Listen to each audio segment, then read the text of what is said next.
या प्रभागातील सगळ्यात महत्त्वाची समस्या आहे की पाणी जे आहे, पाणी वेळेवर येत नाही. आम्ही ज्यावेळेस मी 95ला नगरसेवक होतो त्यावेळेस पाण्याचा प्रचंड ताण होता. आम्ही टँकरनी पाणी पोचवायचो, पण आज पाणी भरपूर आहे, पण वेळेवर येत नाही. त्यामुळे लोकांना सगळी कामं सोडून त्या पाण्याच्या पाठीमागे लागायला लागतं.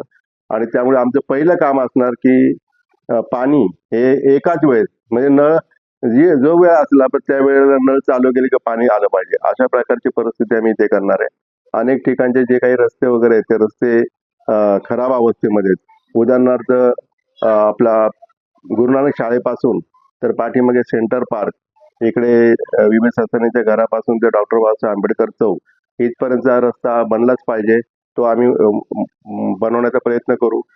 त्याचबरोबर अशोकवनचा रस्ता हा पण अतिशय खराब अवस्थेमध्ये, तो बनवण्याचा प्रयत्न करू. मुंबई से सटे उल्लासनगर में पैनल क्रमांक 18 में सभी चारों उम्मीदवार अम्बेडकरी उम्मीदवार हैं और पीआरपी पार्टी से चुनावी मैदान में नगाड़ा निशानी पर खड़े हैं। उल्लासनगर में शिवसेना शिंदे गुट, आरपीआई और पीआरपी के उम्मीदवारों ने आपस में मिलकर एक पैनल तैयार किया है जो नगाड़ा निशानी पर खड़े हैं। और इस 18 नंबर पैनल में पूर्व नगर सेविका लता ताई, शांताराम निकम, एडवोकेट जय रजनीकांत गायकवाड़, पूर्व नगर सेवक प्रमोद टाले और अक्षता प्रमोद टाले चुनावी मैदान में है। पीआरपी की महायुति का एक घटक है। वहीं शांताराम निकम ने बताया कि प्रभाग पानी की समस्या ये एक महत्वपूर्ण विषय है, साथ ही सड़क आदि को भी बनाना है। और क्या कहा निकम ने, सुनते हैं उन्हीं की जुबानी।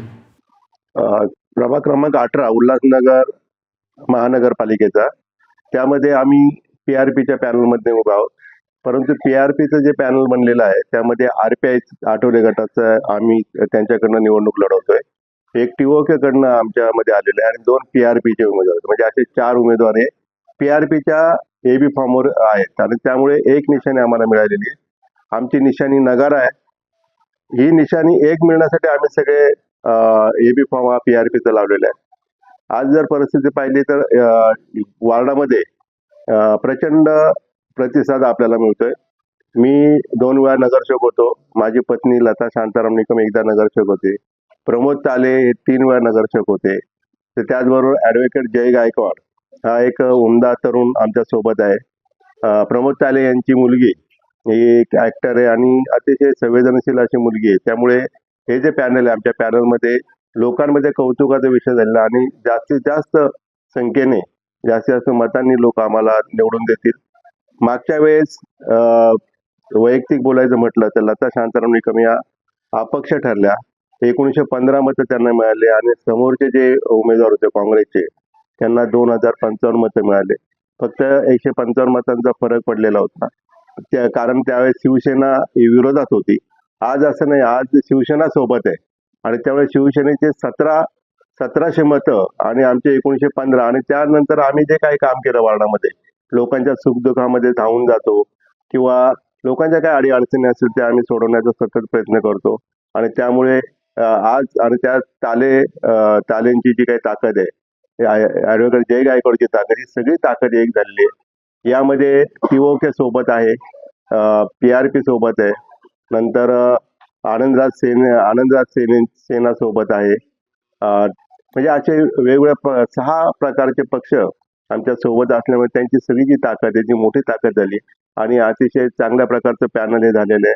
आणि त्यामुळे लोकांचा, मतदारांचा आमच्यावर विश्वास असल्यामुळे मतदार आम्हाला मोठ्या संख्येने निवडून देतील.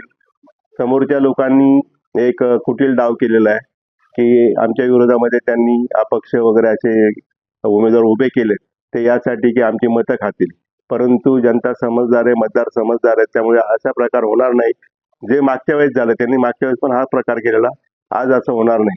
आज आपल्याला त्यांच्या सोबत फिरणारे सुद्धा जे काही कार्यकर्ते सुद्धा आपल्याला आपल्या पॅनलला मतदान करतील आणि मोठ्या प्रमाणात निवडून देतील. सर, एकच शेवटचा प्रश्न थोडक्यात उत्तर द्या की मतदारांनी तुम्हाला का निवडून द्यावं? 1995ला मी पहिल्यांदा निवडून आलो अपक्ष म्हणून. फक्त 600 रुपये माझा खर्च झालेला. त्यानंतर मी जे काय काम केलं त्यानंतर मला पुन्हा मला निवडून दिलं, माझ्या मिसेसला निवडून दिलं आणि प्रचंड आपण काम केलेलं आहे. जिथे आज हा जो पॅनल झालाय, हा पॅनल माझा 95चा पण होता, 2002चा पण होता आणि त्यामुळे तिथे खूप काम केलंय. अशा प्रभागातील एकही व्यक्ती नाही की ती अनोळखी आहे. नुसतं नाव सांगितलं लता शांताराम निकम किंवा शांताराम निकम की लोक लगेच ओळखतात. काही चेहऱ्याने ओळखतात, काही नावाने ओळखतात आणि त्यामुळे त्याचा आपल्याला फायदा होईल. विविध पक्ष संघटना सुद्धा आपल्या सोबत आहेत, कार्यकर्ते सोबत आहेत आणि यावेळेस आपण बहुमताने निवडून येऊ, अशी खात्री आहे.